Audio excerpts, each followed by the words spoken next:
এই যে তৃণমূলপন্থী যারা মুসলমান সম্প্রদায়ের মানুষ আছেন তারা বুঝেছেন এক ওবিসি এ নিয়ে যেভাবে মমতা ব্যানার্জি আমাদের রঙ্গনাথ মিশ্র কমিশনের রিপোর্ট লাগু করে বামফ্রন্ট যে সুযোগটা করে দিয়েছিল শিক্ষিত মুসলমানদের আরো বেশি উচ্চশিক্ষা যাওয়ার জন্য এবং চাকরি এবং কাজের জায়গা তৈরি করার জন্য 10% এবং 7%।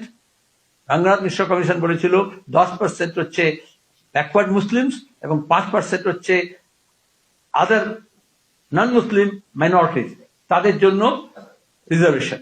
গোটা দেশের মধ্যে একমাত্র সিপিএম এর নেতৃত্বে বামফ্রন্ট সরকার পশ্চিমবঙ্গে আমরা লাগু করি 10% এবং 7%। সেখানে দাঁড়িয়ে মমতা ব্যানার্জি ওবিসি এ 10%-এর যে সুযোগ ছিল, বিশেষত শেরশাবাদী, বিশেষত নস্য শেখ, বিশেষত কুরেশি ব্রাদারি, কুঞ্জরা কমিউনিটি, পেছিয়ে পড়া আর অনেক বিশাল লিস্ট ছিল, সেটাকে ঘেটে দিলেন। লোক দেখালেন যে বামফ্রন্ট যা করেছে তার থেকে বেশি করবো।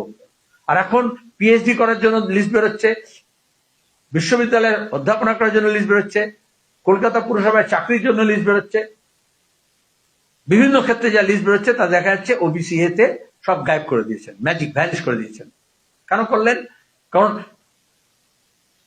মমতা ব্যানার্জি যার মানুষপুত্রী সেই লালকৃষ্ণ আদবানি পার্লামেন্টে দাঁড়িয়ে বলেছিলেন, সাচার কমিটি এবং রঘুনাথ মিশ্র কমিশন যখন হয়েছিল, যে এবং তখন মমতা ব্যানার্জি এনডিএর মেম্বার ছিলেন, যে তারা এটার বিরোধী।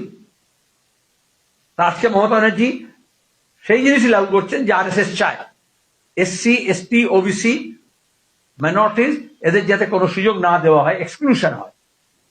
এটা ছিল ইনক্লুসিভ, যেটা আরএসএস চায় না, তাই তারা করলো এক্সক্লুসিভ।